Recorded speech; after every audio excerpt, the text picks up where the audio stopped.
real nerd. People say I'm a fool, but they never got the news that I'm a wild one. Oh yeah, I'm a wild one.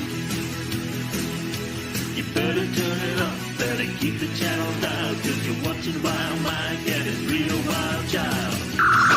Oh yeah, I'm a wild one. You better turn it up, better keep the channel down, cause you're watching Wild Mike and his real wild child.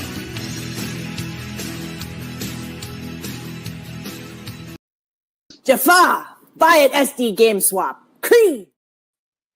All right, got all three of them to play. Not perfect, but good enough. Yay. Howdy, folks. It's Ball Mike here. How's everyone doing? Good.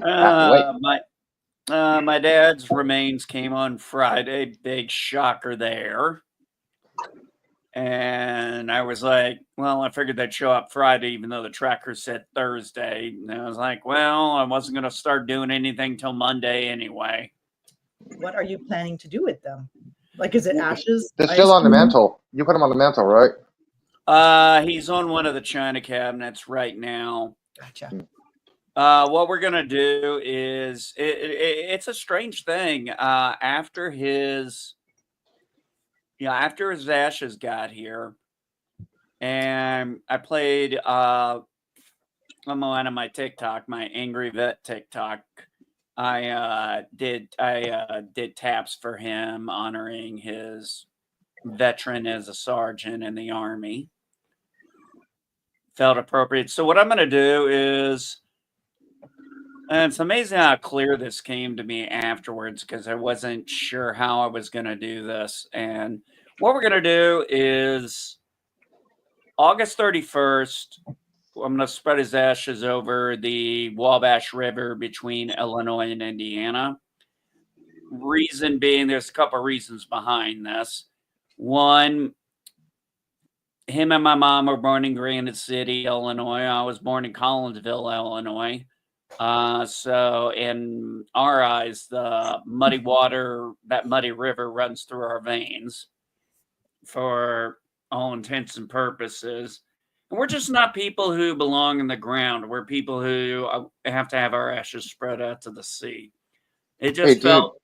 Dude, make sure you find out if you need permission or not, because some areas in some states you need permission to distribute ashes. Some you can just go away. Yes, I know. I've already... Okay. Yeah, I know. I've already... Look out for your back, man. Want to watch your back, dude. Yeah, I know. That's why that's why it's going to be... That's why it's far out. That way, in case I need a permit or anything for it or not. I've already been told, check with the bank over there. They'll let me know if there's anything I need. Supposedly they'll be able to direct me to anywhere I need for that. So yeah, if I got to get a permit, I got plenty of time to get that taken care of and get the approval and everything. The reason why it's going to be August 31st, that's on a Sunday, is also my grandmother, his mother's birthday.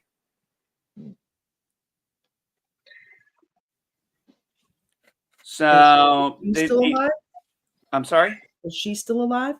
No, my grandma died a long time ago. Oh, I was just curious. Some people have like their ages are closer together depending on like where you are. Sometimes people start families younger, and you can often have like grandparents alive till quite a bit later. So I was just curious. Unfortunately, that was the case for us.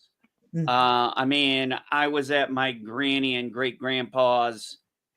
What's the 50-year anniversary? Is that the silver one, gold one, diamond, silver? Is it silver only at 50? Jeez, you think that was like a pretty long time? It'd be like gold or. I think gold is 75. And if you're gonna cough, mute yourself if you can. I was gonna say, I just muted. I had to cough too. So. Sorry about that.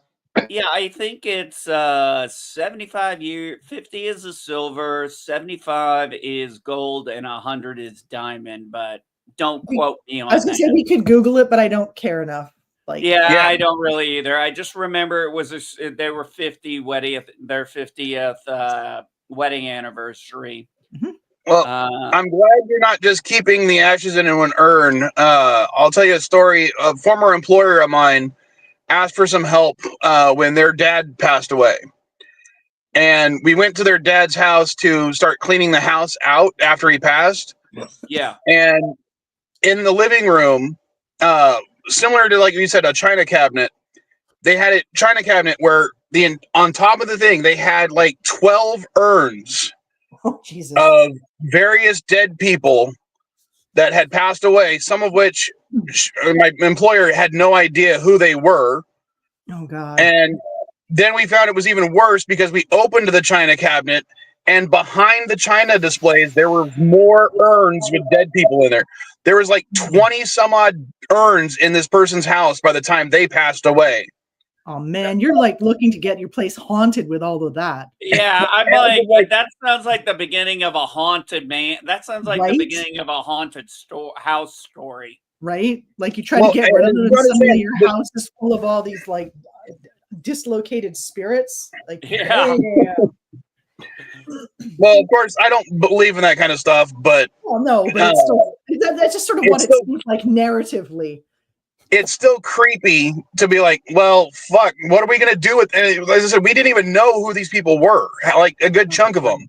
And there was no other family who might have known? Like, was there names on them or anything? So, most of them had names, but as I said, the person who's died's daughter, in this case, my former employer, did not know who they were. Because like, this is not a family member. Why do we have this? Maybe it's time to like spread all of those ashes in one place and dig them into the soil a bit to, you know, grow a vegetable patch or something. I don't know. I don't know if I want that job. There's certain, like, well, what I was saying, you can't just dump ashes. You can't just get rid of human remains sometimes. Yeah, that's true. Yeah, there's some in California. Well, California's got all its rules and regulations. No, you can only spread ashes on a Thursday between 8 a.m. No, dude. That's not exactly it. That's not exactly it. No, it's like you can only spread them here. Some counties, you don't need permission. You can even go to a public park and do it yourself without permission. Funny, you guys know that. Yeah, but you weren't being facetious. That's what was the problem. But the funny thing is, well, not funny, but the interesting thing with the whole keeping ashes is I have some of my father's ashes, and they're just in the little velvety pouch that they came in. My plan was always to take the ashes and spread some of them in all the places he would have loved to have gone if he had been in better shape at the, you know, by the time I moved out here, you know, like up to the old growth forest. He would have fucking loved that, man. I wouldn't have been able to get him out of there if he'd been, you know, back in the day when he was like in really good shape running marathons and stuff. But once I had them and I was thinking about it, I couldn't do it because my dad spent so much time alone when he was alive that I didn't want to like abandon him in a place, even if it was somewhere he would have loved to have visited, right? Like, I mean, he really did like being around people and stuff, but you know, he was alone so much because he was such a ornery fucker, you know. And so he just ended up with the only people who ended up around him were like, you know, grifters trying to get some of his money and, you know, steal his Percocet and shit like that, right? Like, yeah, I know the family didn't like abandon him completely, but there were times when we had to because he was just intolerable, right? He'd be like so freaking drunk and he would have gotten into another bar fight and be like, oh God, bruised and beaten to shit. And all right, Dandelion, you're reminding me what happened when my dad passed. Okay, when my dad passed, he had been separated from my stepmom for like 3 or 4 years at that point, but they were still legally married. When he passed, he had 2 girlfriends that knew about each other. Okay. And then a third that didn't know about the other 2, and the other 2 didn't know about the third. Oh, Jesus. So, And, you know. Well, hold on. After he passed, I immediately drove out to Texas. But of course, the time it took from finding out he passed to actually driving to Texas took about 2 days. By the time I got there, one of the girlfriends had already broken into the house to steal all their sexual paraphernalia because she didn't want people knowing about what she was doing with him. Well, at least she wasn't stealing other shit, like, you know. Oh man, it sounds like a little dog. Oh, my dad was a 100% philanderer, cheater. He cheated on my mom. He cheated on his first wife. He cheated on his third wife.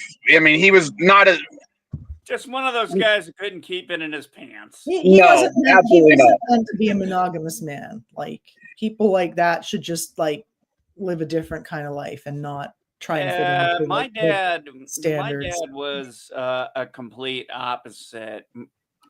He's a lot more like me, and he became much of a loner. But the difference between him and me is, while I still have friends, like I talk to you guys on Sundays, and I have friends I've known since middle school, so I've known them for 30 years. You know, I've got guys from the Marine Corps, some people from the Air Force I still talk to. You know, it's maybe a dozen people, and we don't talk every day. I mean, we're guys. Why are we going to do that?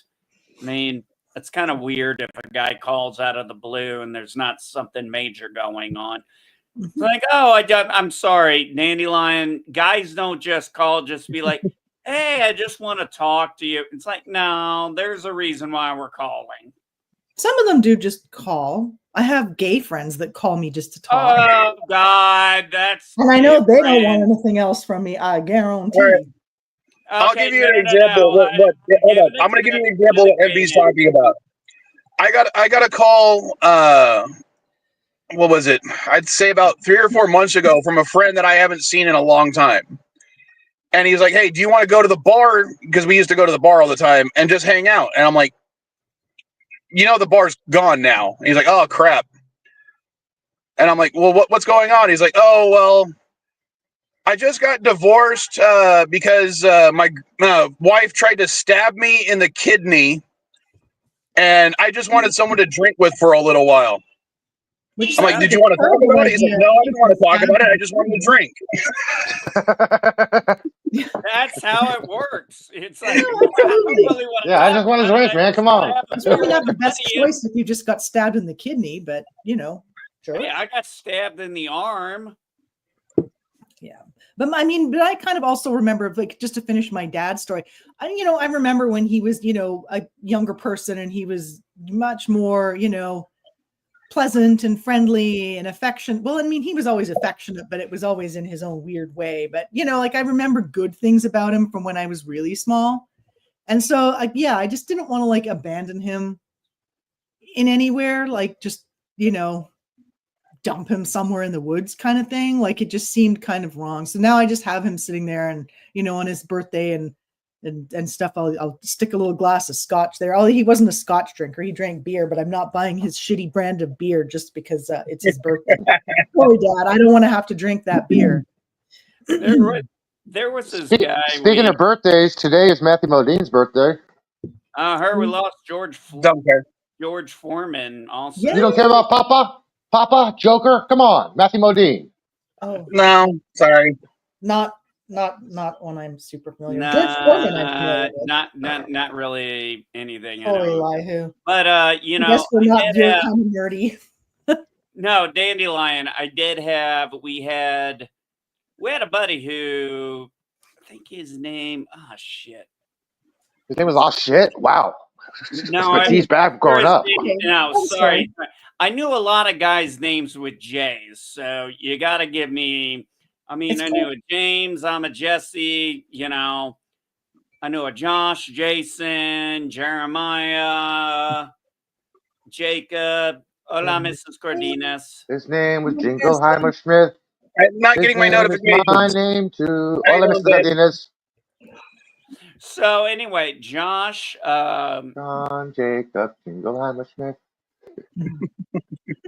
Josh, anyway, tell the story. The name is irrelevant. It's funny you say that. My brother is sorry for interrupting, but my brother is a James, but we call him Jamie, and of course my son is Jacob. Yeah, exactly. So I knew a lot of J's. Anyway, his name was actually Josh, and I've talked about him before. He was a guy who was gay and dated a couple of my friends when I think they were going through their experimental phases. I don't know. I mean, whatever. I didn't give a shit. And it was so funny. We'd be over at James's house, and we'd like at some point we had Kat there. She was bisexual, and I think she was dating James at the time, and before she dated Matt. Yeah, it was a very weird dynamic around my friends.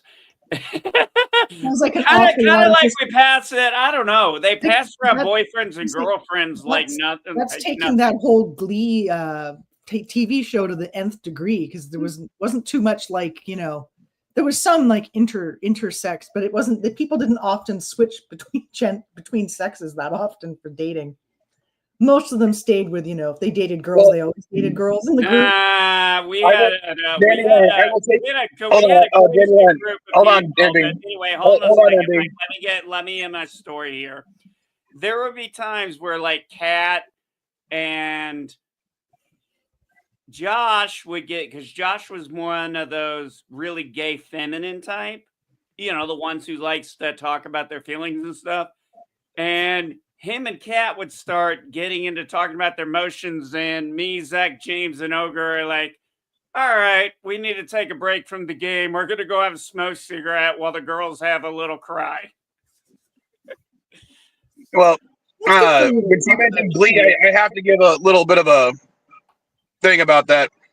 I've never seen Glee, so I know what you're talking about, but I've never seen the actual show. It's just Despite like the a high fact- school show. They just swap partners constantly. That's just how those Well- shows work. They're all the same. I just need to remind you that, or remind everyone who's watching, and no one's watching right now, that my cousin was on that show, and I still have never seen it. Who's your cousin? Cord Overstreet. Oh, okay. Yeah, I remember him. I watched He a joined few the show in a episodes later of season, I Glee. think. I never got to finish it, but it did kind of become a guilty pleasure for me. I don't know why. I don't ever have guilty pleasures. If I watch a show, I just watch the show. I don't. The same person who complained about a Star Trek musical loves Glee. What the hell's wrong with you? What? It's a guilty pleasure of mine. That's You all. complain about the Star Trek musical, but you love Glee, dude. Oh, really? You're gonna go there? Do you want to go back to the original that started the musical stuff? Was it? Buffy one? That was a Good. great Put episode your on tongue back Buffy. in your mouth, Mike. That's a little creepy. Oh, sorry, that was just for Mrs. Vile. I'm trying to eat, dude. Thanks for sharing, Mike. What are you talking about? What are you talking about, Eli? There was a couple of shows that tried to do musical series before Glee. Glee just hit at, I think, a right time. Yeah, there was Cop Rock. Yes, thank you. Well, that's the one I was thinking of big time. There is a trope in media called the musical episode, where shows have, a contrived reason for a musical episode. Some of them are really good, like the Buffy one is like one of the best musical episodes I think of all time. With feeling. Even though every single song was actually the same song. Did you ever notice? Did you know that Alison Hannigan sung not one note in that episode? No, she did. It was just very little. She didn't. She did not sing. No, her literally, voice was not on the top. Literally, hold on. One of the lines she literally sings in one of the songs is, "I think this line is mostly filler." Yes, but it wasn't really sung. She mostly spoke. Yeah, so she did not technically sing. But yeah, the Buffy episode. Well, actually, there were two episodes that I thought were done great, and they're both for the opposite reasons. One, yes, the musical was fantastic, and what was that one where they couldn't talk? Oh yeah, that was a good one. I think another one that I thought was really good was the one where it was kind of like switching back and forth between her being in a mental institution and being herself. The Slayer, that was a good one. That was a good one. That was like, gee, that one was like a crap. Yeah, but Fight I mean, the bad guy and the I mental actually institution. I found the silent episode very scary. Yeah. I was like, oh, this is so good. Yeah. And the monster of that one, the people without the like no mouths, and they were in the business suits and everything with the wrinkly skin. It was just like creepy corporate executives literally taking the voice of everybody around them. I know. Yeah. Yeah. And it's because you can't, and they take you away because their weakness is sound, and nobody can scream, so they're taking your soul away. They're killing you, and you can't even scream. And I was like, oh God, this is one of the best episodes. The musical, even if it had that annoying Riley character in it. Riley, paramilitary boyfriend that she had for a while. Oh, that guy. I found him annoying. I mean, I didn't really want Buffy and Angel to get together because I didn't really like that pairing, but I thought the Riley one was like, he was just. I did like the Angel spinoff. Yes, the Angel spinoff show was great. I love Angel. I love the ending of both Buffy and Angel because it's like, so what do we do now? And it's a smile open ending, and then because it left on an open ending kind of thing. It's like, well, this task is done. What's the next task? And then you go to Angel, and it's like, okay, you take the 1,000 on the left, I'll take the 1,000 on the right. Yeah. It's like you're bleeding. You're bleeding out. You're only gonna last a few minutes. All right, let's make those minutes worth it. And then it's like, so what do we do? Kill them. Any more specific? Well, I don't know about you. I want to fight a dragon. Yeah. Let's go to work. And then it just cuts out, and people were pissed off, and I was like, and people finally came on with where I was. I was like, no, dude, that is how it needed to end. Yeah. It's like the fight is never over. Yep. It didn't end on a cliffhanger. It ended on a fight scene. Come on. Yeah, but I mean, come on. David Boreanaz put out a Boreanaz. Yeah, that was a kick-ass ending right there. It's like a boss, bitch. Yep. But let's see. Career since then, hasn't he? He did Bones, and did he do a show called Seals? I haven't seen that one. Yeah, me neither. I haven't seen much of Bones either, but I know he's had. I think it's on Disney Plus. It's on BBC America. Well, he's had a pretty successful TV career. I would say out of all the people from Buffy, the Vampire Slayer, and the spinoffs, he's probably had the most in TV since then. He has. Mm-hmm. Well, I know Sarah Michelle Gellar has done a lot of voiceover work. Yes. So, still on TV, but it's behind a microphone. Well, she did Freddie Prinze Jr. with that guy with three names. Freddie Prinze Jr. Yeah, she's still married to him. And then Allison Hannigan did How I Met Your Mother, so she was still doing pretty good. Yeah, that's right. She was in that entire show. The one that kind of got the short end of the stick is Nicholas. What's his name? The guy that played Xander. He hasn't really done much. Yeah. Well, I think we kind of all figured that was going to happen. That was too bad because I thought he was pretty good. Well, it's interesting that popped up. Seth Green actually did good as well.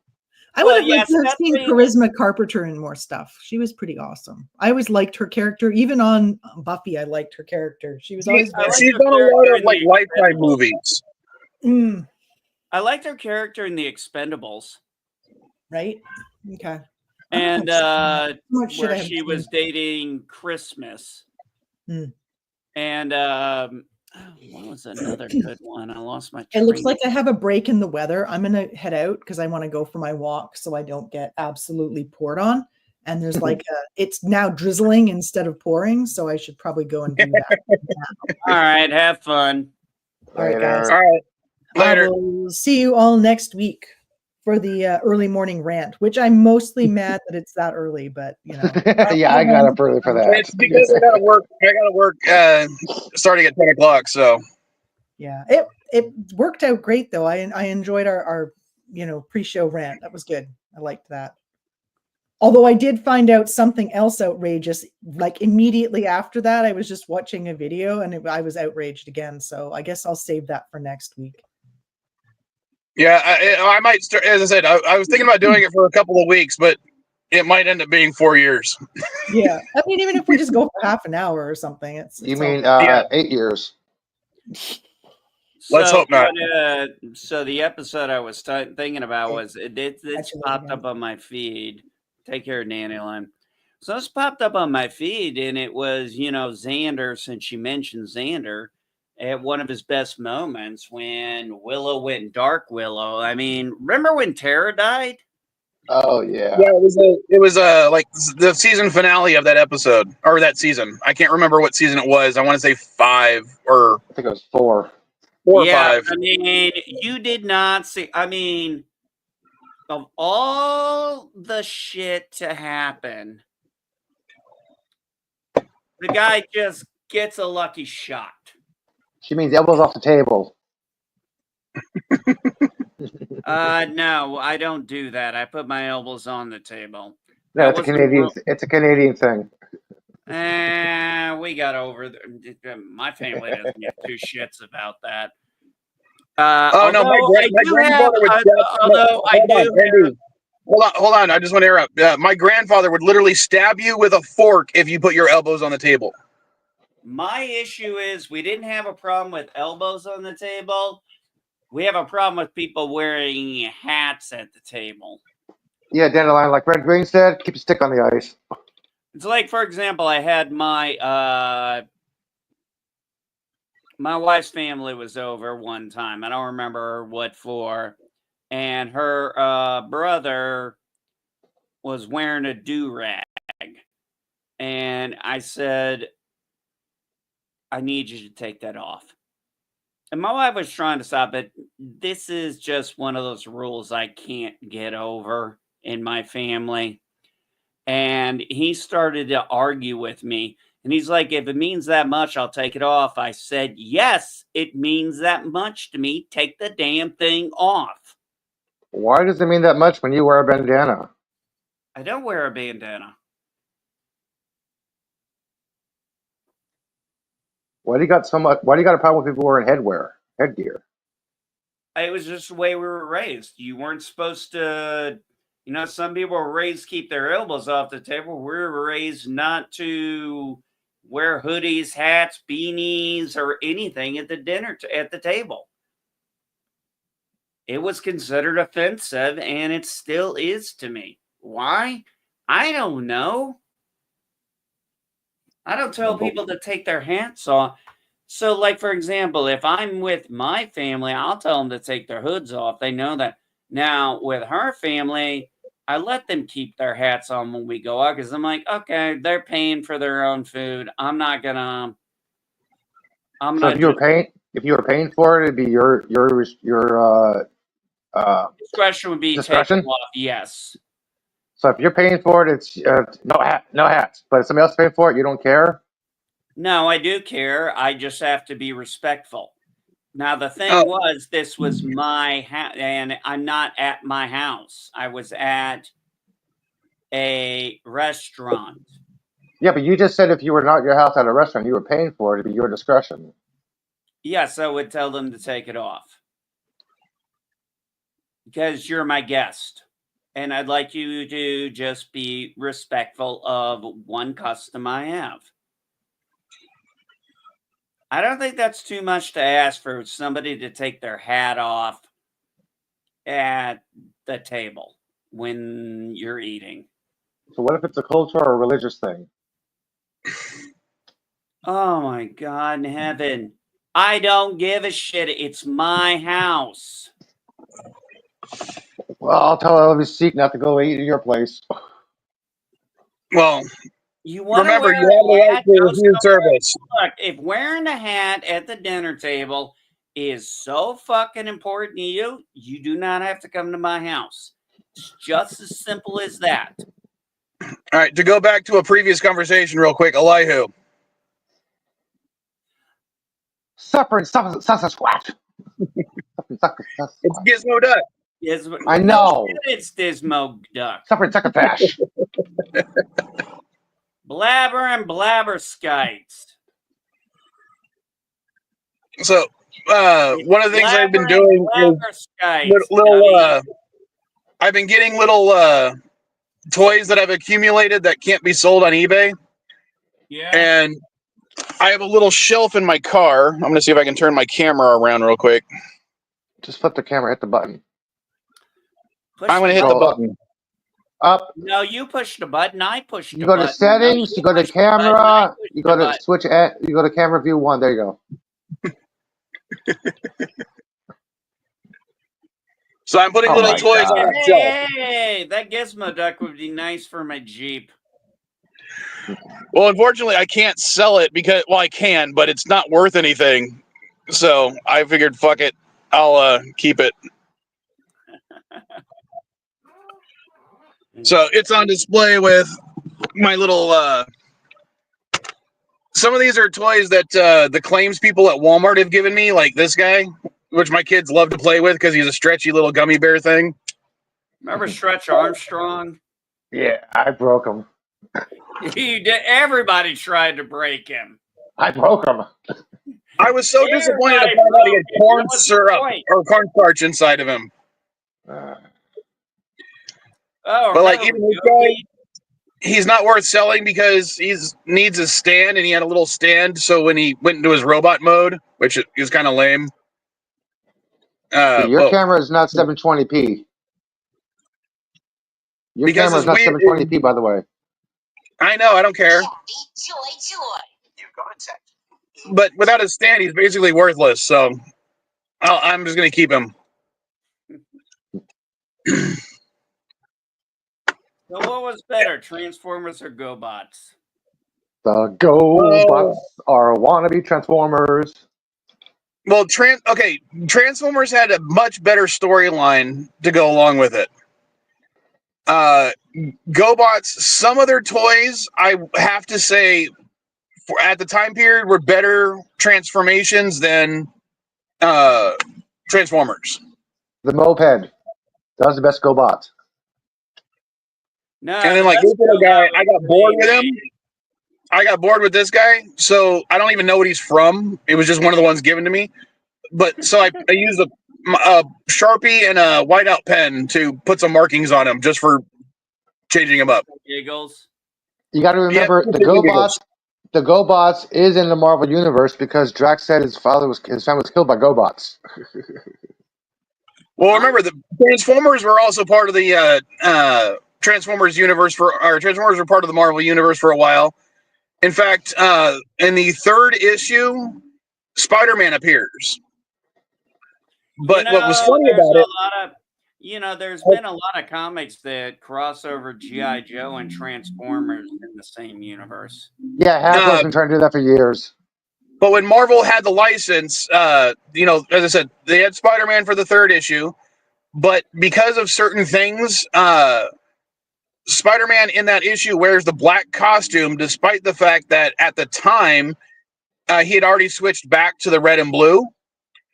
And then when IDW got permission from Marvel to reprint the original Marvel run, they had to get rid of any mention of it being Spider-Man, and they just blacked out his character entirely, and he was just a new character that wasn't really named because of copyright and licensing issues.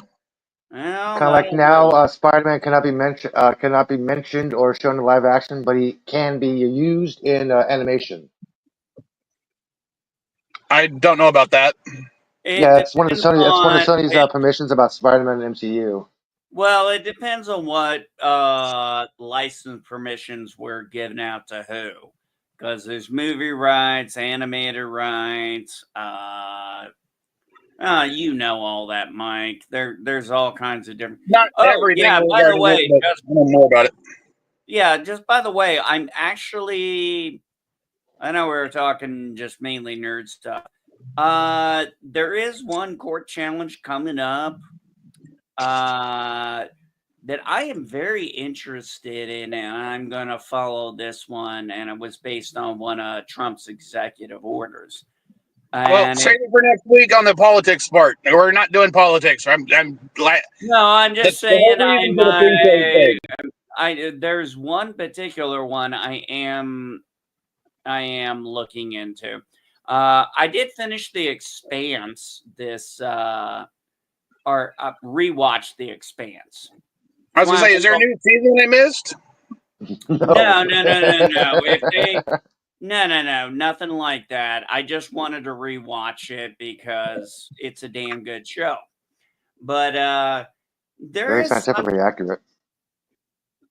Yeah, no, Elihu, you told us that early on that you thought it did really good with the propulsions and everything. And one of the things the only thing I didn't like about the last season was they were kind of trying to see if the show would last or not. So they were bringing up the Laconians, which are a big factor in the last two books. But the thing is, those books don't happen till 35 years later. So one of the reasons they stopped the series was at that moment, it's like, hey, we'll deal with this shit later.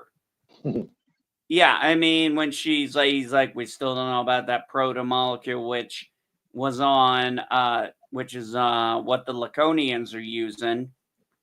And if you don't know what that is, those are people who were mainly from Mars. And they broke off and they took the one last sample of proto-molecule. And the last two books, I'm going to be honest, they weren't needed. We didn't need to go 35 years into the future to talk about that stuff. It was just kind of nice the way it is. It was, kind of like me and my wife, we talk about the 100. We talk about that show all the fucking time. Never seen it, just like I've never seen Lost. I've seen Lost. Never seen it. I don't remember much about it, but I did see it. I got it from the library. I just grabbed seasons out of the library.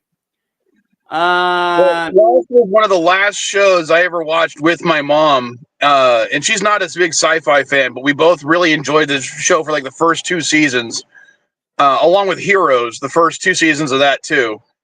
But both those shows, really fell apart after like season 3. Yeah, and we didn't really watch it together as much.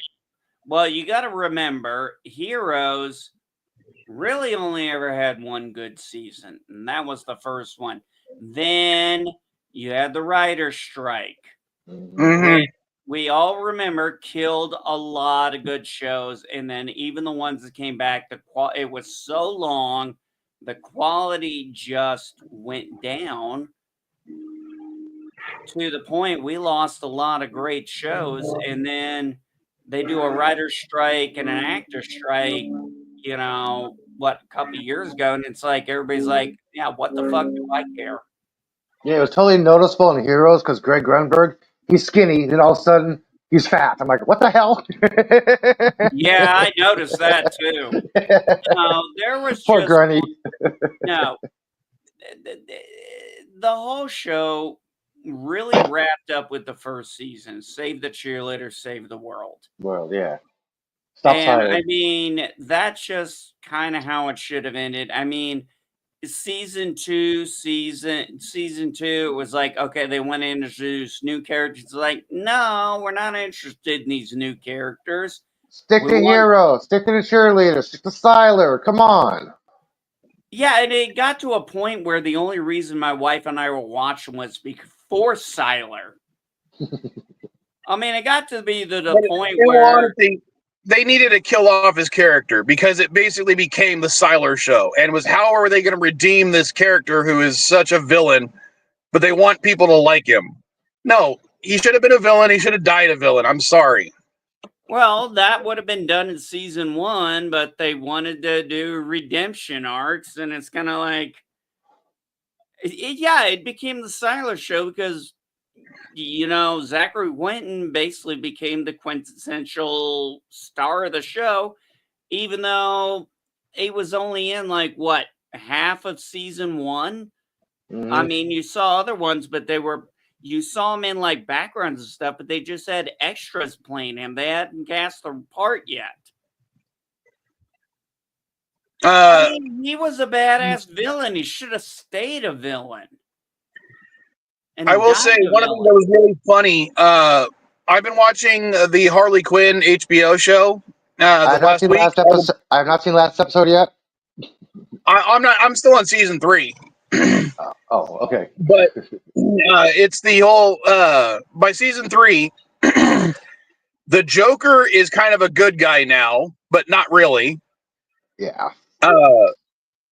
Because he lost his memory, married somebody, and is now a suburban house dad.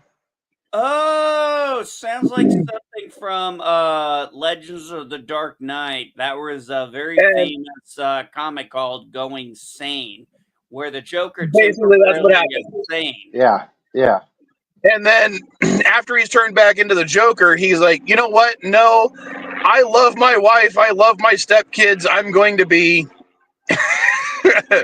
the best, villainous stepdad in the world. And he ends up becoming mayor of Gotham, not because he really gives a shit about Gotham, but because he wants to get his kids enrolled in a certain school program whose funding is being underfunded. You left out the part, Mike. You left out the part where Joker told his wife, and his wife's like, "Well, let's do this." And his kids got the machine gun and a chainsaw. Like, yeah, the family's all for this. Well, when you got a when you got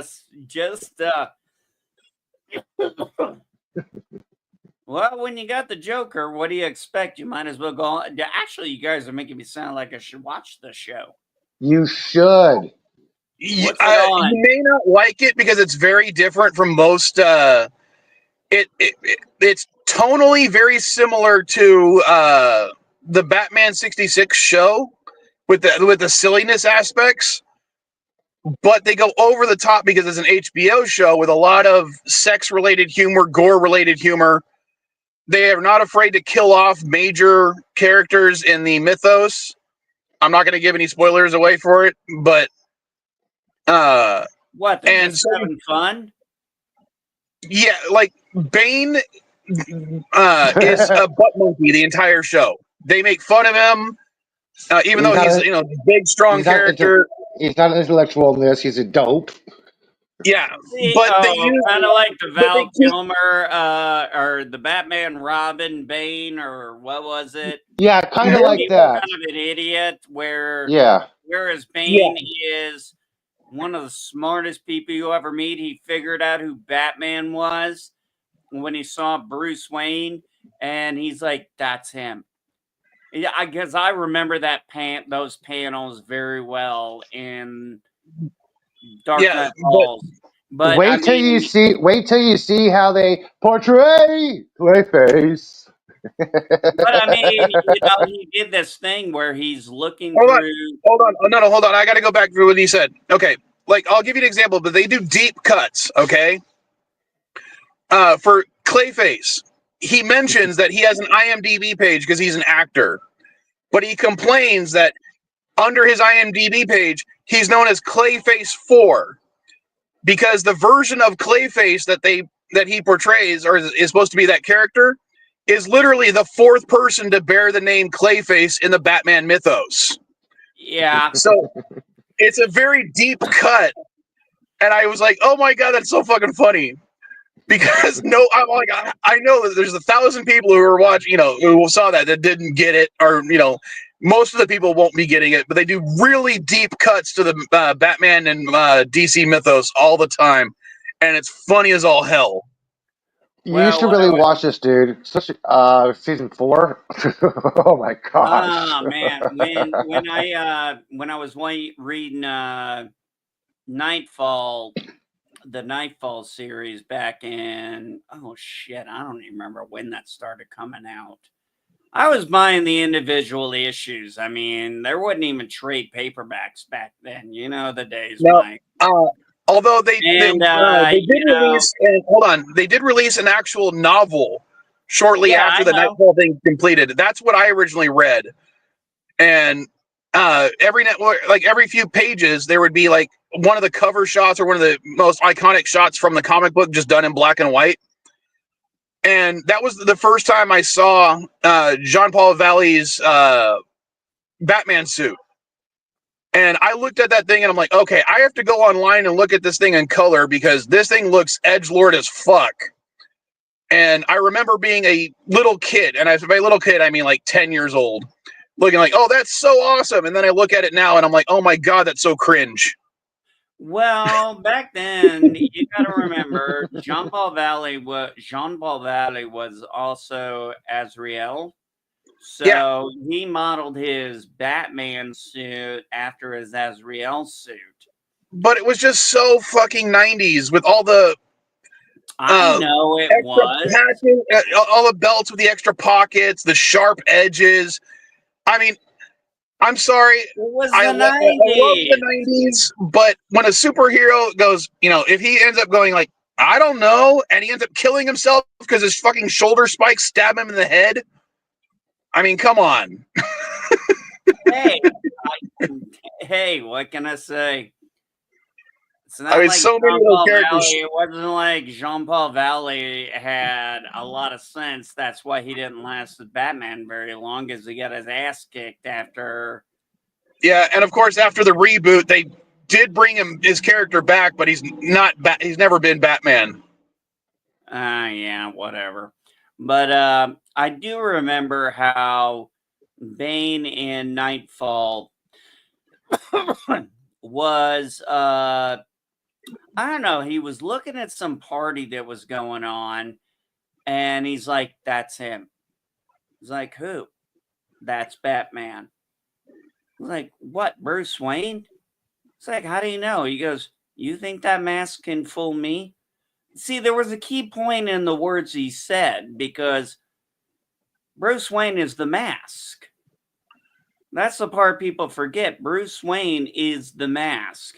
Batman has said many times, this is my face, when he's in the Batman suit. Kind of like One what of my, Lois told one of my, Clark, when Lois told Clark Kent is who you are. Superman is just what you can do. well, I'll give you an example of what MB's talking about. It's a line that I always enjoyed from Batman and Batman Beyond, where Bruce Wayne, as an old man, is thrown into a mental asylum because he's hearing voices. And after he gets out, he's talking with Terry, and he goes, Terry goes, well, how did you know, the voices weren't real? And he goes, well, first of all, I know I'm not psychotic. And Terry just goes, I hope your other reason is better than that. And he goes, yeah, the voice kept calling me Bruce.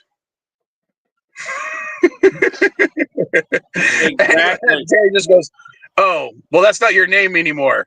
I'm Batman now. But it makes sense that Bruce Wayne in his head doesn't call himself Bruce Wayne. He calls himself Batman. Yes, because to him, that's who.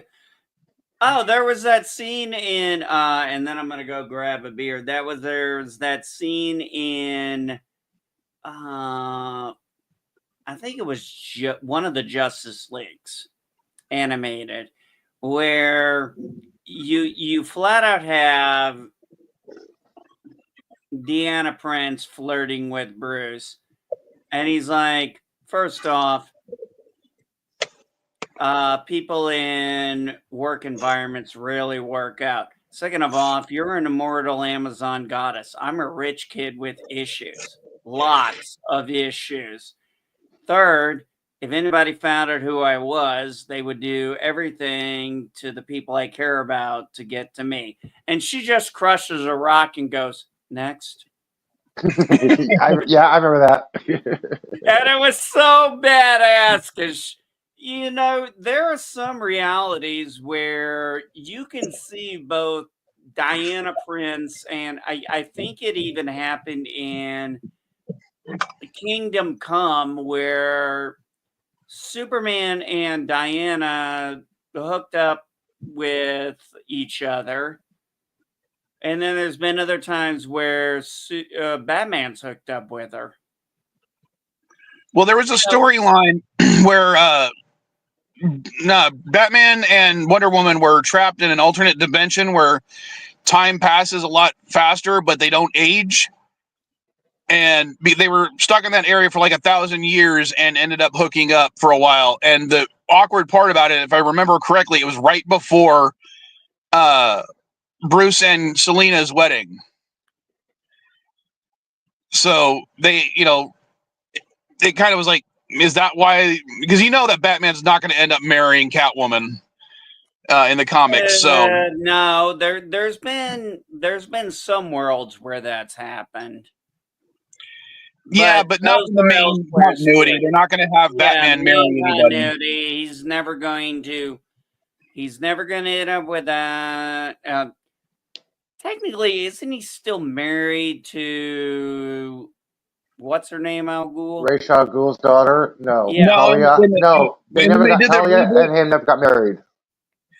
In the reboot, they redid it so essentially she raped him to have their kid. Yeah, that's how Damien was conceived. That's why Bruce told Damien when he was pissed, it was some kind of mind altering. Yeah, your mother drugged me to rape and raped me to have you, something like that. When he's in the Poison control. So yeah, they want to make sure that certain characters remain single, and it pisses me off because it's now been over a decade since they did Brand New Day or whatever it was called for Spider-Man when they got rid of his marriage to Mary Jane. No, it's been about I still hate that. No, nobody liked that. That was like when they tried to have, Clark and Lois not together. It's like, give it up, guys. This is the relationship. One of the reasons people got mad about Spider-Man in the 70s was like, why is he still in high school? Or why is he still in college? I can't remember which one it was. And then college is a long process, dude. Especially when you're going for a doctorate. Yeah, it's cost like 10 years. Come on, that makes sense. No, I will tell you this: the job that I wish that they left and kept for Spider-Man was when he became a high school teacher. I'm sorry, I think that was the best job for a superhero ever because it still gives him a chance to do his heroics at night or in the afternoons, and it would give that troubled teen aspect that was so pivotal to early Spider-Man, pass the torch to another generation. And I'm not talking about what they did with Alpha, that stupid fucking idea behind that, but have them do the whole taking care of some troubled kids, teaching them about responsibility and how important it is. I mean, that was a great thing. Don't get me wrong, I didn't hate the Superior Spider-Man arc, but I wish they just kept him as a fucking teacher instead of making him always return to being a photographer for the Daily Bugle. What do you think about the new Spider-Man animated that came out? I haven't seen it yet. It basically goes along the current 616 timeline, but it's a parallel universe where Norman is Peter's mentor and not Tony. That's all I'm going to say about it. Well, I'll give it a shot after I watch the Harley Quinn thing. It's well drawn, like 3 out of 5. It's well drawn, like an animated comic book panel. They have. Wait a minute. The Green Goblin is his mentor. No, the Green Goblin is not his mentor. Norman Osborn is his mentor. Norman Osborn is not the Green Goblin? This is season 1. Interesting. I don't know. Do you think anybody other than William Dafoe could have done a better Goblin? No. I really don't think so. He's just perfect enough to play the crazy. I read how he did his little transformation when he was Norman Osborn. He had his veneers in, and when he was the Green Goblin, took him out. And Spider-Man: No Way Home, the director purposely told him, "Hide your teeth. Keep them out, but hide your teeth." And he just had that smile in his. I was keep on rewatching. I'm like, damn, I don't see his fucking teeth. I don't see his teeth. I can't tell if he's a goblin or not. Shit, this is a good actor. Yeah, Okay, I I'll mean, tell and you. then Hold on. when I will tell you an actor. I will tell you an actor I think could portray the Green Goblin and Norman Osborn really well. And this is probably it might, controversial as this might be, Matthew McConaughey. Right on, no, right on, right on. I I don't think know. I think he's done enough roles where he can have that seething anger and hatred with just enough crazy and portray someone who's completely straight laced and business person. I think he's done enough of those roles where he could easily do that, I unlike a think lot of actors. Woody, by that thing, I guess Woody Harrelson could too because he's got the range.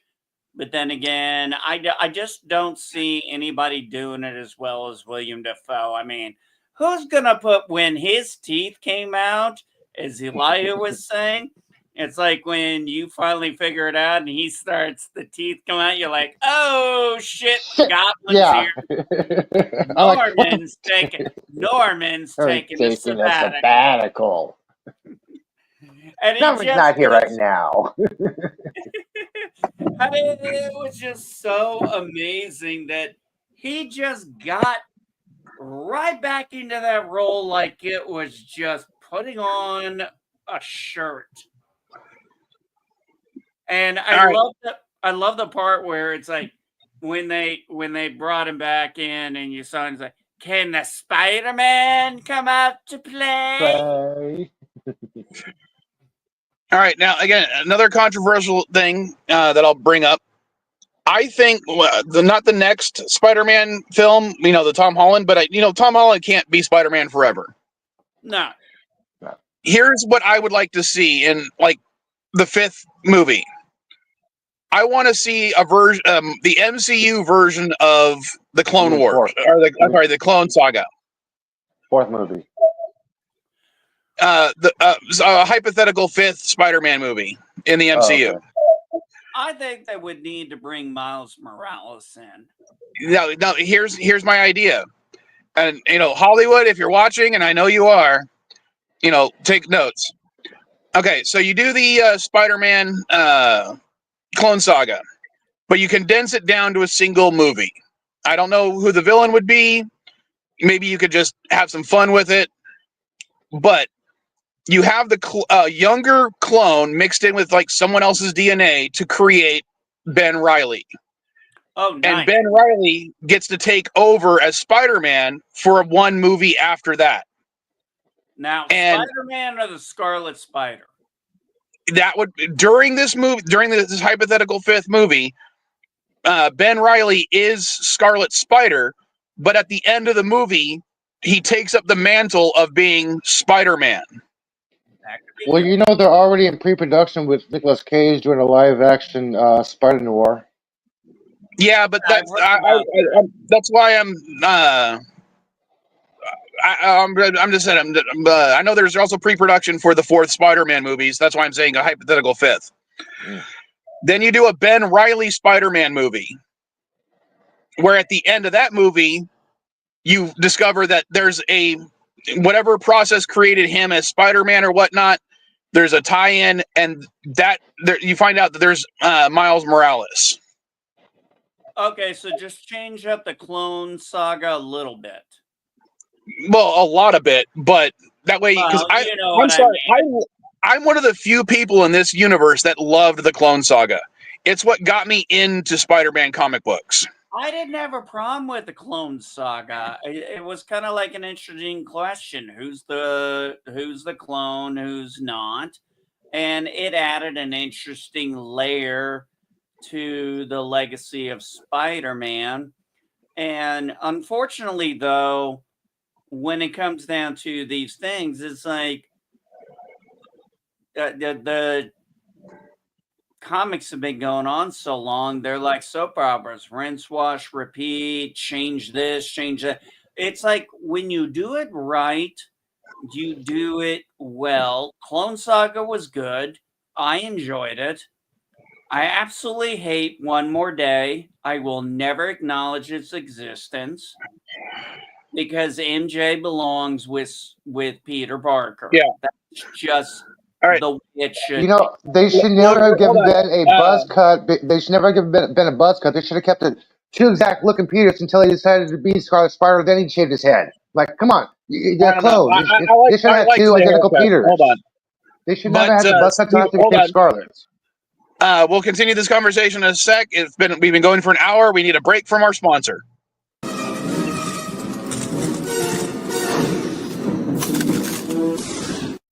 Avoid super battle droids, but not the super dealers at SD GameSwap. Sorry, yeah, I had to do that. I could definitely see potential in one movie. Now, which Spider-Man would Ben Reilly be looking like? Would it be? I want him to be wearing the Ben Reilly era Spider-Man costume. You want the No, Gene no. Jackman and all, don't you? I want the Scarlet Spider. Honestly, Oh yeah, for the fifth movie, yes. For the sixth movie, I want him to be wearing that that awesome costume that he had in the 90s. That was the Ben Reilly Spider-Man one. The one that Mayday Parker ended up wearing later on when she became Spider-Girl or Spider-Woman. well, one of the things I really liked about the Scarlet Spider was, I don't know, I just thought he had a cool costume. I was like, nice to change up.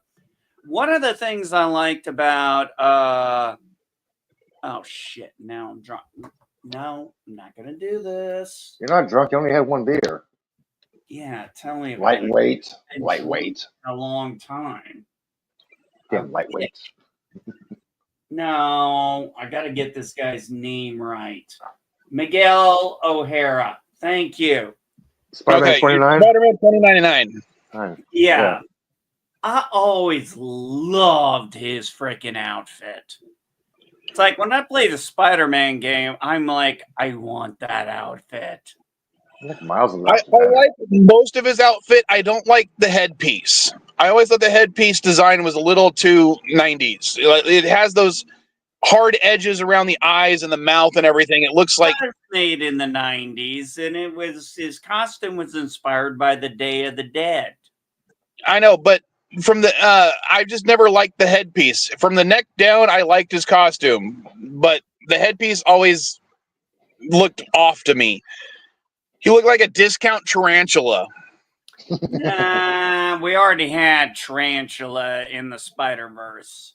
I know that Spider-Man I'm saying already that's turned what into I'm a saying he spider. looked like to me. He looked like the guy, you know, the pointy boots, and yeah, I never liked him. I never liked the headpiece. I always loved that costume. I thought I would, and when I played the Spider-Man game and I got that costume, I'd be wearing it all the freaking time.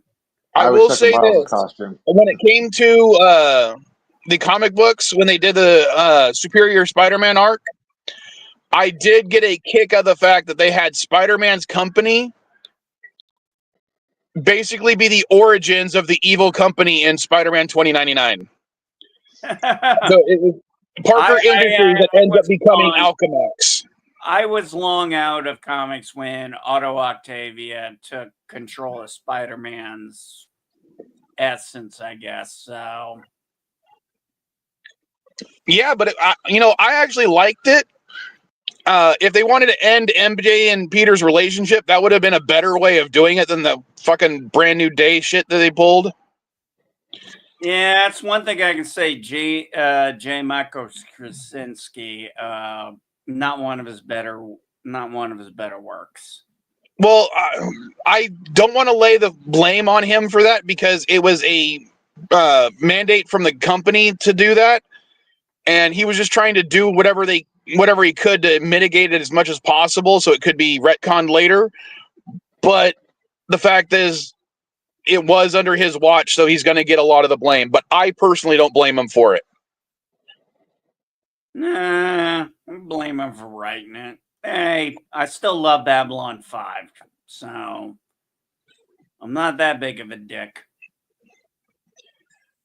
But, But I mean, it was just one of those things that it's like, okay, we want to change something up. It's like, okay, that's like killing off Wolverine. It's like, okay, you did that. Now, when you going to bring him back? Because I'm sorry, we've already seen this before. There's going to be at some point somebody in leadership is going to say, all right, MJ and Spider-Man need to get back together. Now,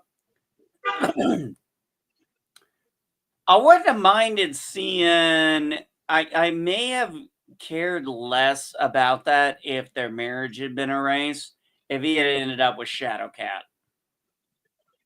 no, I didn't like the Shadowcat Peter pairing. Really? A lot of the pairings they did at that time just didn't feel right to me. I didn't like him hooking up with Miss Marvel or whatever, you know. I didn't like him hooking up with Carly or whatever the fuck, or you know, the producer, not the producer, but the insert character for I can't remember his name, but he created Carly as an insert character for his daughter, and then he had Peter Parker hook up with her. And I'm like, that's just kind of messed up, dude. No, I'm not talking about. I'm not talking about afterwards. What I'm just saying, there was a thing about him and Shadowcat, you know, before MJ, and you know, she came back, found out he got married, and was not too happy about that because she liked her hookups with him. Wait, are you talking about Black Cat or Shadow Cat? Oh, Black Cat. Did I get him wrong? Yeah, Shadow Cat is Kitty Pryde.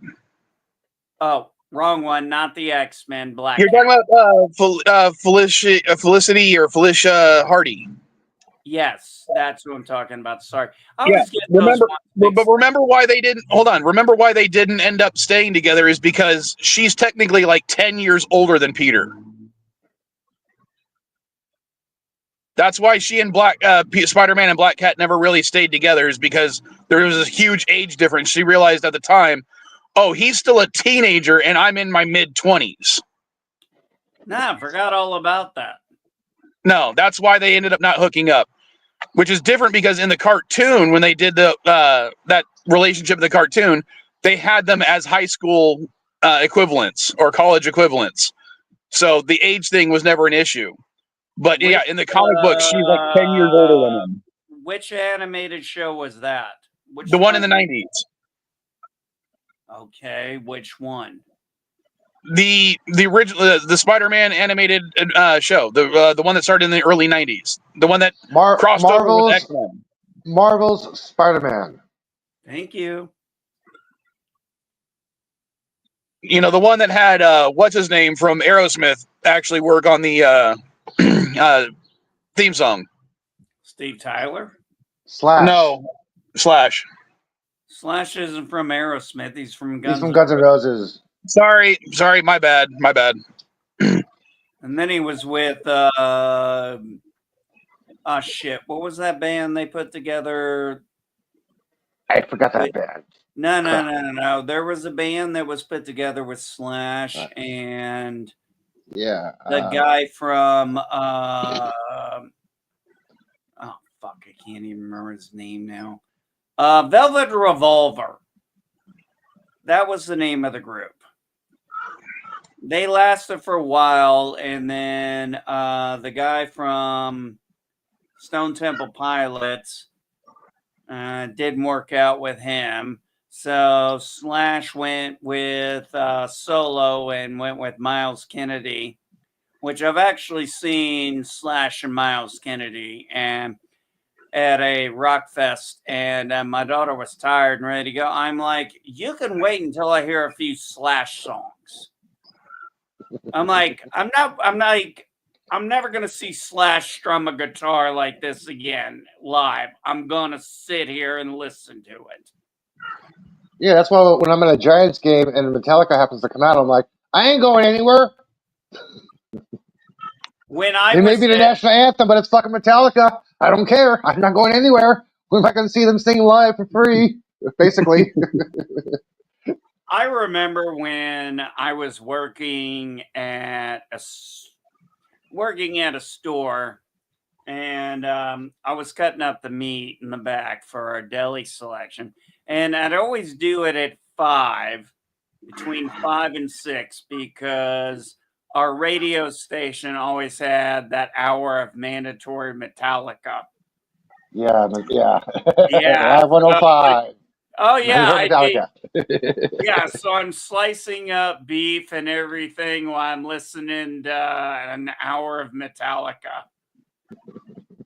and I'm just like, this is the perfect time for this. And everybody's like, why do you go cut the meat at that time? I'm like, it's mandatory Metallica time. Put that around. And I'm like, it's gonna take me an hour to slice this shit up. I might as well listen to some good music. It's like a full hour. It was a full hour of nothing but Metallica. Well, then of course, some commercials in between. Yeah, a couple commercials, but there's Metallica. Yeah. It was all Bay Area mandatory. local, Bay Area favorites. Oh man, it's like I said at that one rock fest when I was with when I went to Welcome to Rockville with my mom and her husband in Daytona Beach, and Godsmack's playing, and everybody's looking at their clock, everybody's looking at their watches and everything, and we're like, because the end of the night, we didn't even go over there because guess who was ending the night? Ozzy Osbourne. Oh, dude. So we're like, literally, you had people in the crowd. So we got there as early. We spent the whole time Godsmack was playing, so we could get as close as possible to Ozzy. I think we were pretty close. We got really close, and you could hear people when it got close to the end of their time, because we knew what time they got stopped there. They're like, shut up, we want Ozzy. One time in Golden Gate Park, Smash Mouth was playing, right? So Yeah. I ended up like third row, and I didn't know who they were opening for. It was a surprise guest. All of a sudden, this white-haired guy came out. I'm like, "Holy fucking shit! That's Everclear!" I scooted Oh, to the nice. front. He's like, "And we got a request." I'm like, "Aaron Girl!" It's like, we got a classic fan here, but we're not gonna sing that right now because I got some kids in the audience. Like, oh, dude, dude. I remember when I saw Leonard Skinner. Oh my lord. That place erupted, and it was like at the end of the night when they took the lights down. And this was before Scorpion came on, and I didn't stay for Scorpion because there was something wrong with their mics and stuff. So, which is okay. I really just wanted to see Leonard Skinner. I couldn't care less about Scorpion at this point. And oh my god, it was such a great concert. And then all of a sudden, they played all the great hits, and then all of a sudden it gets dark. And everybody is like lighting up their phones, lighting up their lighters, Yeah. and like, free bird, free bird, free, free bird, free I'm bird. as free as a bird now. And then all of a sudden, the background drop in there. Whatever monitor they had, there's that bald eagle and the American flag, and everybody just loses their goddamn minds because we're watching the eagle fly, and we're like, oh shit, we know what's coming next. And I just lost. We all lost our shit just listening to Freebird. I mean, I was like, after that, when I couldn't hear Scorpions, I'm like, fuck it, I got to hear Freebird live by Leonard fucking Skinner. I'm like, you take the wins where you get them. Yeah, and I think the first concert I ever went to was a Steppenwolf concert. And because of that, when Magic Carpet Ride played in Star Trek First Contact, I was like, oh my God, I love this. This is so awesome. Now, the first concert I ever see is now tied to Star Trek forever. Damn, the first concert I ever went to was La Trim and Salt and Pepper. I don't remember the first concert I went to. I didn't know anybody that was singing. My grandma took me. I was actually rather bored. But the next concert that I went to that I very much remembered was the Travis Tritt country concert. First rock concert I ever went to was in California at Arco Arena. Is it still called Arco? I have no idea. I'm not sure. The one over in Sacramento. It was called Arco Arena back then. I haven't been to Sacramento in years, so I don't know. Well, it was called Arco Arena back then. No, so I don't know if they're still sponsoring it or not. And I saw Skindred when they first started out. We were actually making fun of them because they were from Modesto, California, and we always like make fun. Skindred from Modesto. I don't know why. We were just being dumb. And it was a Disturbed concert. And we're all military, and oh my God, this is an indoor concert, and people are just toking it up like crazy, offering us weed. And it's like, no, man, we can't do that. It's like, no, man. It's like, last thing I need to do is go get a drug test after I've gone to a concert. I think the first concert I ever took Caddy to was probably the perfect concert to take any of your kids to for their first concert. And that was, we went to go see Weird Al Yankovic. Dude, I saw Weird Al Yankovic when he didn't have his accordion. That was a weird concert. A lot of he had his accordion there, so, but no, I was I'm still kid impressed by that concert because the costume changes that he does for that concert is freaking amazing. And at his age now, the fact that he was still pulling it off is really amazing. Mama, this here Anakin guy, maybe Vader someday, but now he's just a small fry. That is probably her favorite song by him. They see me on my Segway. They see me rolling on my Segway. I'm white. And I love Eminem saying, after he heard Weird Al rap, he was like, yeah, Weird Al is actually one of the best rappers in the world, and no one realizes it. And that's freaking Eminem saying that. Yeah, I've heard people say that, like, they were like, holy shit, this guy can rap. You know how that's possible? He's been living most of his life living in an Amish paradise. Well, have you ever heard this song? I think it's from his album Poodle. Hold on. Have you ever heard his song from, I think it's Poodle Hat, that album, called Hardware Store? Yes. Okay, so he has this thing where he goes on for like a minute just listing off a bunch of stuff from a hardware store. And when he did that live, because I was like, there's no way no way possible he takes a deep enough breath to do all of that without passing out. And I'm like, okay, I'm waiting for him to do it live so so we can actually see where he does his breath breaks. He does do breath breaks, but they're so quick that he doesn't stop singing. And it's like, holy shit, this guy can fucking belt it out. I mean, there are opera singers that he puts to fucking shame. A local boy hit me in the bus last week. I just smiled at him and turned the other cheek. I really don't care, and I wish him well, because I'm going to be laughing my head off when he's burning in hell.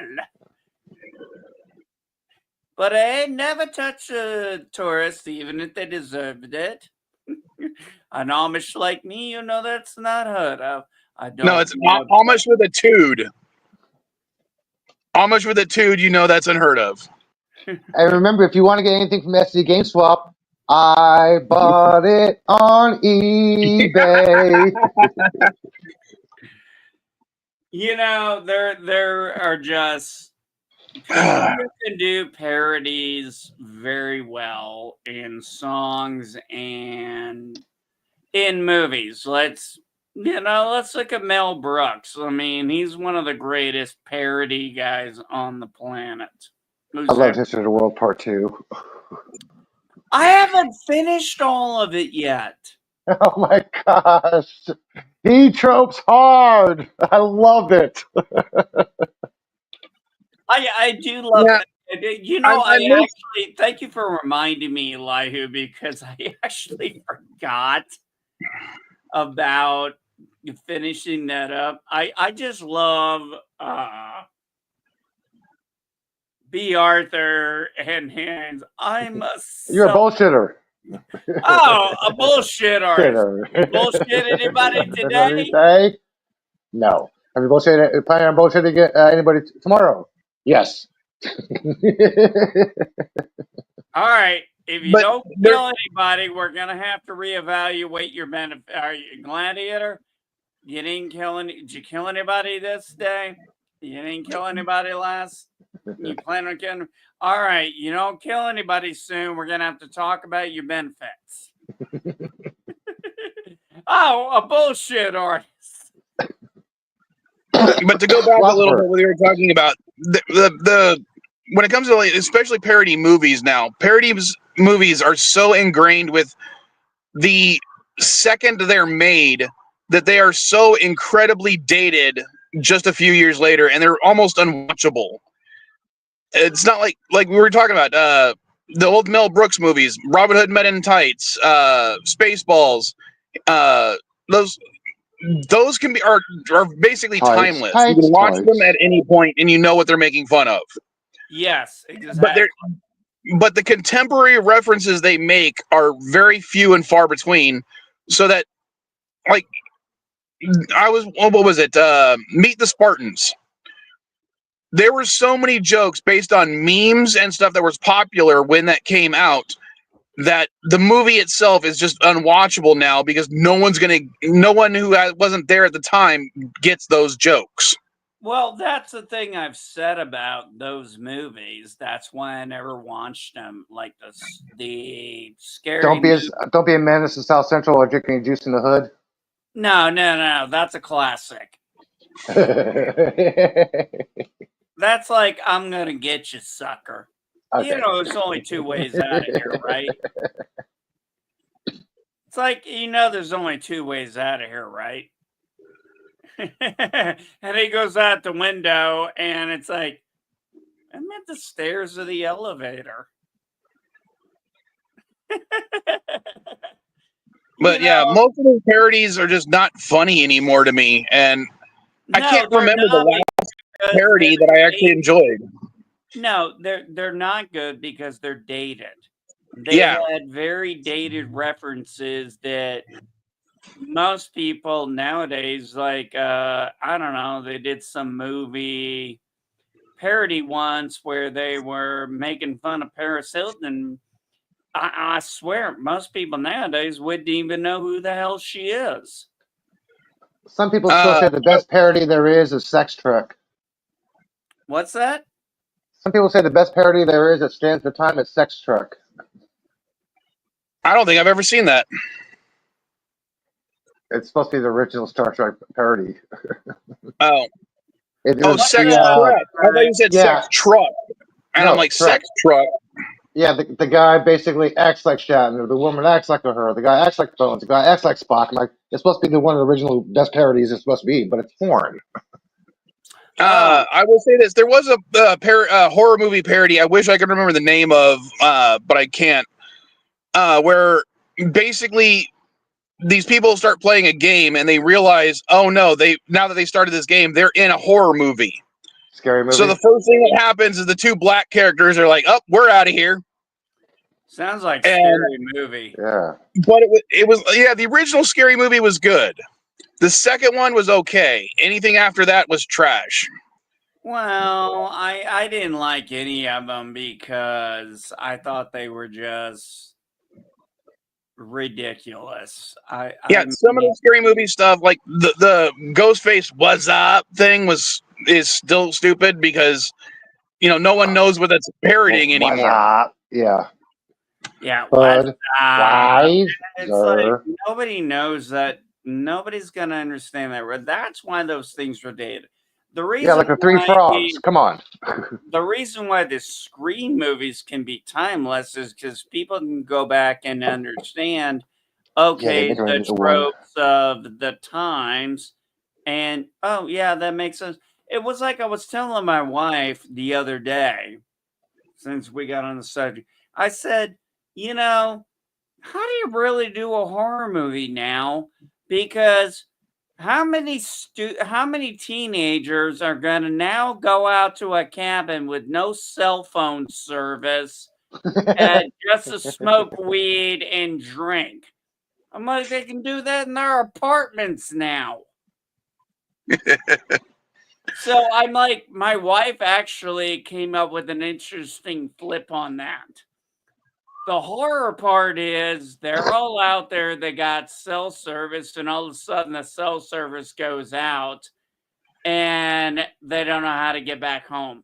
GPS don't work, anything. They don't know how to drive. I was like, damn, honey. Hey, Hollywood, there's an idea for you. Just something as crazy as that. Because at this point, and I mean, I've seen some good thrillers. Oh, by the way, But it literally is amazing if you go back and start watching a lot of old horror movies. How many of them would have been fixed if cell phones existed? yeah, exactly. Oh my gosh. The birds. Get out of that phone booth. Call the police. Use your cell phone, lady. Actually, I was actually gonna bring that up because we in the group chat, PCAT, he brought up a meme that had, the original Scream Queen from Psycho, and I always say Birds was my favorite Hitchcock movie, with Psycho being my second. And he pointed out to me something I didn't realize. There's no score or music To the in. birds. In the Birds, yeah. Yeah. I know. No, I Done didn't know purposely. that. I did not realize that. It did that kind of blew my mind. Now that I want to watch it again because I'm like, Yeah, the music is usually basically is to manipulate the audience on how to feel during a certain scene. And Hitchcock's like, no, let the action speak for itself. So he just had everything silent. It just had the background noise and the actors. That was it. And I don't think people worked out realize perfectly. the amount of effects they have put in to make the birds work. I mean, there's a scene where they rotoscoped hundreds of birds that, the characters are reacting to but aren't there. And this is all before digital technology. Today, this would have just been done with CG and blue screens. But back then, these people are acting to nothing, to what is essentially going to be cartoon birds, painted onto the fucking cells manually. And we're not just talking not just one or two, we're talking hundreds of them. I mean, it was really quite an achievement. I mean, it's very impressive. 24 frames per second. yeah, I mean, it was very impressive, but yeah, I didn't know about the no score part. I just never dawned on me. It never dawned on me that that's what gave it the most chilling effect was no score. You're just going through this experience with everybody else. One of the things I loved in The Birds was when they're driving down the road and the beginning of the movie. And Eli, you can correct me. Were those canaries in the back? Yes, that's the California coastline, Monterey Bay. Yes, Canaries. Okay. And I loved how they would go from the driving turn from the front, and then they would show the birds kind of their bodies drifting with how the turns went. I just thought that was such a nice attention to detail in cinematography. It was subtle, but it really made it memorable. And yeah, the way the birds would attack and everything, you could really feel the kind of fear that went with it. And I guess it did make it more palatable without the score. But, Hitchcock was a fucking genius. Yeah, no doubt about that. I'll be right back. I got a Georgia. But I will say the parody of the birds that was done much later. The what was it called? I don't The know. one with the really bad, paint by numbers effects, or crappy effects. What was it called? Birds 2 lands in. Birdemic. That's what I'm talking about. That Oh was God, funny I've as all heard hell. that. Oh God, I saw that on YouTube. I was like, oh Lord. But the fact that they used the effects to be so stupid and played into it, like the fact that the actors genuinely tried to pretend that they were afraid, and then that's the effects that they had.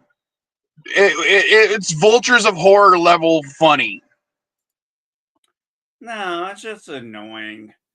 Oh, I I thought it was mean, funny as all hell.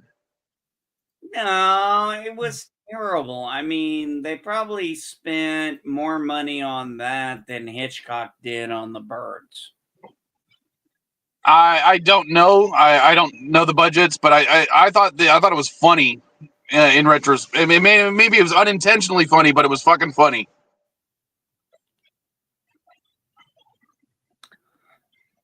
I didn't think it was funny. I thought it was just boring and stupid. It's one of those things I watched out of morbid curiosity after I heard about it.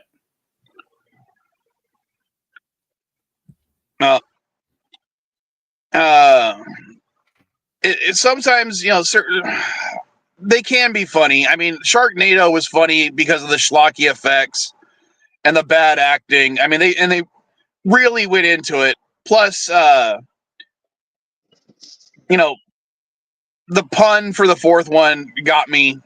I mean, Revenge of the Fourth. I mean, come on. The only point of I watching Sharknado was to find out, okay, who's gonna die first? Who's gonna die next? Who's gonna die next? Who's gonna die next? Like, what celebrity's gonna get killed off? That's the whole point of watching it. don't know. I've never seen them. Dude, it was funny when Will Wheaton was on the plane. He kept on turning back. You knew he was gonna get killed off because he kept on turning back and looking. Kept on turning back and looking. It's like, where's my part? Where's my part? Like, that's a bad acting, dude. But he said he did that on purpose because he wanted to be in Sharknado. Like, you acted bad because you're on purpose.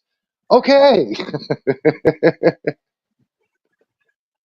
Yeah, don't watch those movies for scientific accuracy. You watch it because it's a stupid idea and it's funny as all hell.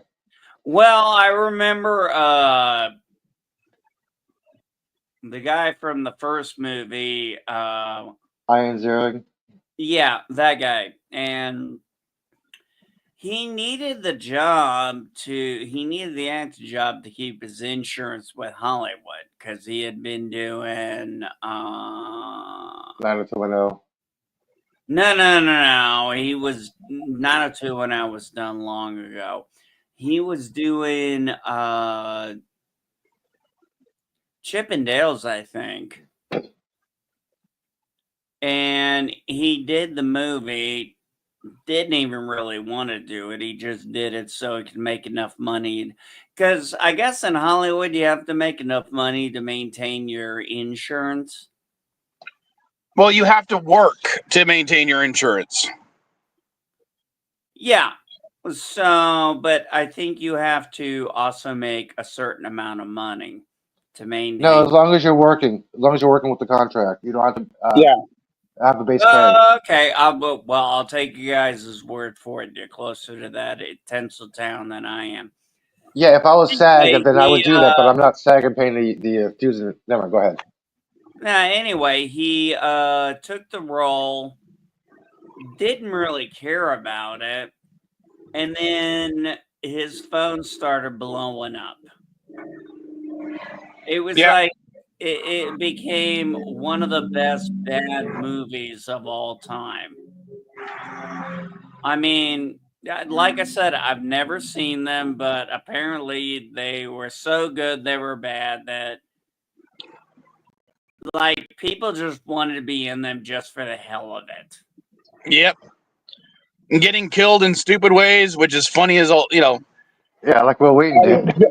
I, oh, I don't want to spoil it for you, NB, but just the last kill in the first movie is so freaking over the top. And you watch Oh, it and you're just like, what the hell did I just watch? are you talking about the chainsaw? Yes. Okay. Yeah.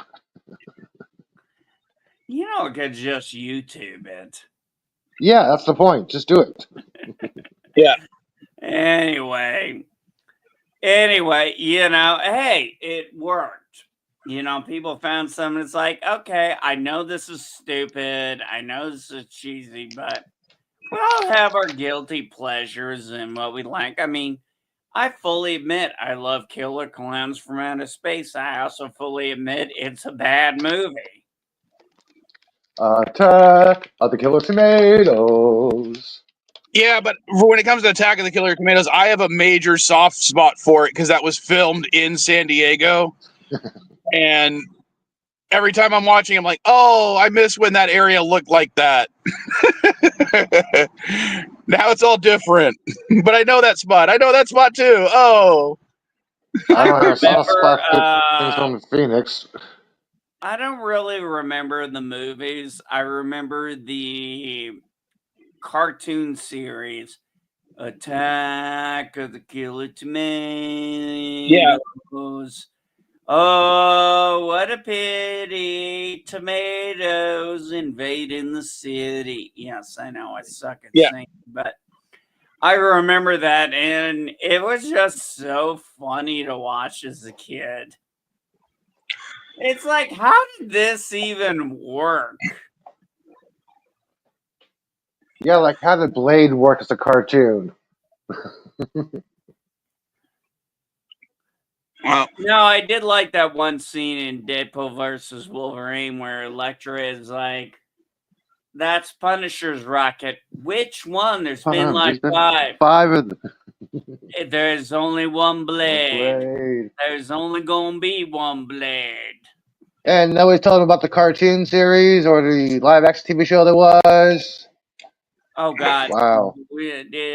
Let's let sleeping dogs lie on that one. I do find it funny that a while back when Wesley Snipes was having his tax issues, Yeah. he pushed for a re-release of the Blade trilogy in order to, get his royalties up so he could help pay some of his back taxes. And the company was like, okay, we'll go ahead and re-release, the Blade trilogy, except we're going to include the one season of the show Yeah, that's what on killed it. And more people bought it for that segment because it was the first time that show was being released on DVD than bought it before, or the trilogy that was released on Blu-ray. That's because it sucked. But more people wanted to buy it for that reason than bought the trilogy by itself. Well, I love in the Expendables when they get him. It's like, so what were you in for? Tax evasion. And I was just like, oh God. I'm like, I can't believe Wesley Snipes just went ahead and said, "Yeah." I got All right. lines like, I don't like you. You never did. Hold on. I'm gonna end the show a little bit early because I really got to Geloja, and if I got to go inside the store, I might as well work because I'm streaming from the store. So I'm gonna. Which one should I end with, real quick?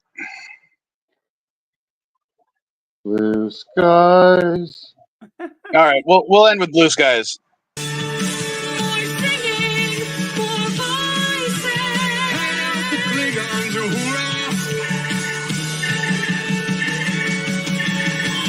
Never saw the sun shining so bright. Never saw things going so right. Noticing the days hurrying by.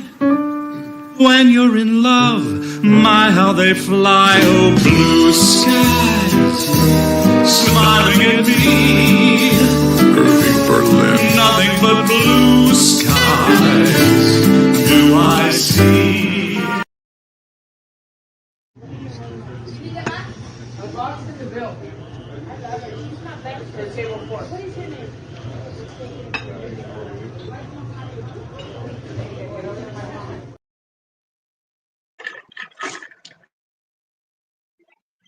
Oh, why didn't it play? What the hell? Buy something at SD GameSwap, or I'm going to put all of you in a cargo container and transport you to the Borg. I probably shouldn't bring up a comment when it actually is putting the name of the actor and the links in the description part, but oh well. Later, babe. I will call you when I'm done with work. And I will see you guys next week. Sorry I'm ending the stream a little early. Later, weirdos.